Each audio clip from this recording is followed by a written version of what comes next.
America के retired फौजियों की टीम ने अफगान सेना के कमांडो को रेस्क्यू किया। तालिबान अमेरिकी फोर्स के साथ काम कर चुके अफगानी कमांडो को जान से मारने की धमकी दे रहा था।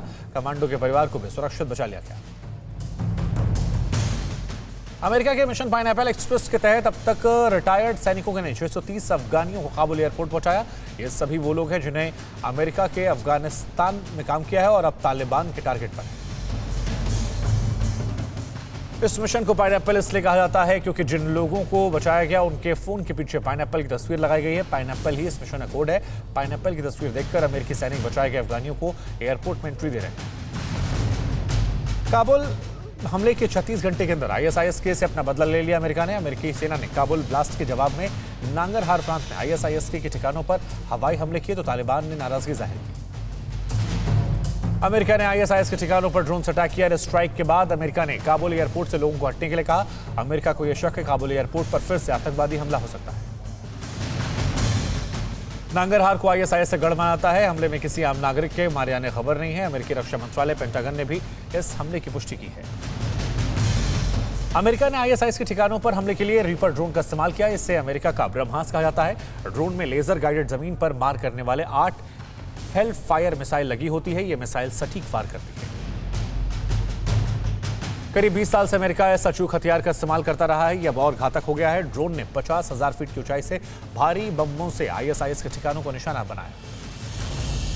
तालिबान ने काबुल में मौजूद लोगों को सरकारी गाड़ियां, सरकारी हथियार, दूसरी सरकारी चीजों को 1 हफ्ते में भीतर जमा करवाने का अल्टीमेटम दिया। तालिबान ने कहा कि जो लोग ऐसा नहीं करेंगे उनके खिलाफ एक्शन लिया जाएगा। तालिबान अफगानिस्तान के लोगों को देश से बाहर जाने के लिए रोक रहा है। एयरपोर्ट जाने के सभी रास्तों पर तालिबानी लड़ाके मौजूद हैं। अफगान नागरिकों को एयरपोर्ट तक नहीं पहुंचने दिया जा रहा। अफगानिस्तान के पूर्व उपराष्ट्रपति अब्दुल्ला सालेह ने कहा है कि तालिबान के मुद्दे पर पाकिस्तान को अपनी गलतियों का जल्द ही एहसास हो जाएगा। उन्होंने कहा कि पाकिस्तान और तालिबान ने जो गलतियां की हैं अब उन्हें उसका खामियाजा भुगतने के लिए तैयार रहना चाहिए। फ्रांस ने अफगानिस्तान से लोगों को सुरक्षित बाहर निकालने का अभियान पूरा कर लिया। फ्रांस के अस्थायी दूतावास को भी बंद कर दिया गया। ऑस्ट्रेलिया ने भी काबुल में अपना दूतावास बंद कर दिया है।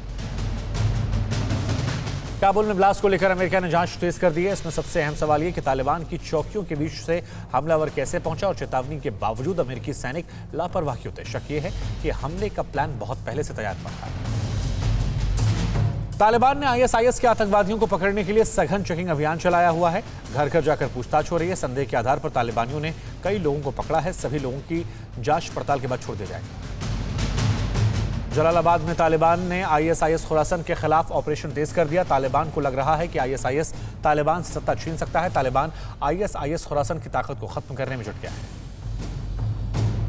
प्रतिबंधित आतंकी समूह पर खुफिया जानकारी साझा करते हुए अमेरिका ने कहा कि तालिबान हक्कानी नेटवर्क 2 अलग अलग संस्थाएं हैं, लेकिन तालिबान और हक्कानी नेटवर्क एक दूसरे से मजबूत संबंध रखते हैं। जानकारी के मुताबिक आईएसआईएस की और अलकायदा ने ड्रोन्स की बड़ी खेप हासिल कर ली है। यह संगठन अपने आतंकवादियों को ड्रोन्स के इस्तेमाल की ट्रेनिंग दे रहे हैं। इसके साथ ही पिन पॉइंट अटैक में इनको कैसे इस्तेमाल किया जाए इसकी प्लानिंग भी कर रहे हैं। 31 अगस्त से पहले ही तालिबान के आतंकी काबुल एयरपोर्ट में घुस चुके हैं। तालिबान की 313 बद्री स्पेशल फोर्स यूनिट ने काबुल एयरपोर्ट के मिलिट्री सेक्शन में एंट्री ली। यह वो इलाका जहां सिर्फ अमेरिकी और नाटो सेना को 31 अगस्त तक रहना था। तालिबान के प्रवक्ता की माने तो काबुल ब्लास्ट के बाद सुरक्षा पुख्ता करने के लिए एयरपोर्ट पर तालिबानियों को भेजा गया। तालिबानी फोर्स की तैनाती के बाद अमेरिका फोर्स के पास एयरपोर्ट का बहुत छोटा सा हिस्सा बचा है। हालांकि अमेरिका ने इससे इंकार किया है। मीडिया के मुताबिक आतंकी संगठन जैश ए मोहम्मद के प्रमुख मौलाना मसूद अजहर ने तालिबान के संस्थापक सदस्य मुल्ला अब्दुल गनी बरादर और दूसरे नेताओं से मुलाकात की। इस मुलाकात के बाद भारत की एजेंसियां भी अलर्ट हो गई। तालिबान ने सार्वजनिक स्वास्थ्य मंत्रालय में काम करने वाले सभी महिला कर्मचारियों को सूचित किया कि अपने काम पर वापस लौट सकती हैं। ऐलान किया गया कि इस्लामिक शासन को महिलाओं की नौकरी से कोई एतराज नहीं। काबुल पर कब्जे के बाद तालिबानियों के हाथ कई घातक हथियार लगे हैं। इनमें 100 से अधिक man portable air defence system भी शामिल हैं। ये हथियार आसानी से किसी भी हवाई जहाज या हेलीकॉप्टर को गिरा सकते हैं।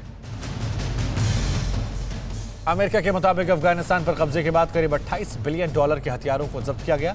ये हथियार अमेरिका ने 2002 से 2017 के बीच में अफगान बलों को दिए थे।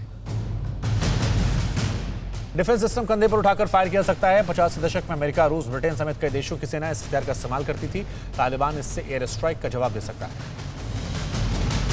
पाकिस्तानी सेना की प्रोपेगेंडा विंग आईएसपीआर के प्रमुख जनरल बाबर इफ्तिकार ने कहा कि भारत ने अफगानिस्तान में जो निवेश किया वो सब कुछ पाकिस्तान को नुकसान पहुंचाने के इरादे से था। पूर्वी नांगरहार प्रांत में तोरखम में पाक सेना की गोलीबारी में 6 अफगान नागरिक मारे गए। अफगानिस्तान के लोग यहां से पाकिस्तान में घुसने की कोशिश कर रहे थे। अफगानिस्तान पूरी तरह से रेफ्यूजी कैंप में तब्दील हो गया। सीमावर्ती क्षेत्रों में काबुल एयरपोर्ट जैसा नजारा है। हजारों लोग डर और अराजकता के चलते तुर्कमेनिस्तान, उज्बेकिस्तान, ईरान, तजाकिस्तान और पाकिस्तान सहित दूसरे देशों में घुसने की कोशिश कर रहे हैं। अफगानिस्तान से पलायन कर रहे ज्यादातर लोग इलाज जैसी मूलभूत जरूरत के लिए पड़ोसी देशों का रुख कर रहे हैं। तालिबान के कब्जे के बाद उत्तर अफगानिस्तान के ज्यादातर हेल्थ सेंटर बंद हो गए हैं। अफगानिस्तान के 90% अस्पताल खाली हैं। अस्पतालों में डॉक्टर नहीं है, न नर्स हैं। लोग इलाज के लिए दर दर भटक रहे हैं। अफगानिस्तान के अस्पतालों जैसा हाल बाजारों का है। बाजार खाली हैं। लोगों के जरूरत सामान के लिए ऊंची कीमतें लग रही हैं। कोई इन कीमतों कंट्रोल नहीं कर रहा। डर के चलते ज्यादातर दुकानें बंद भी हैं। अड़ी सोमवार से शुक्रवार शाम 6 बजे सिर्फ TV9 भारतवर्ष पर।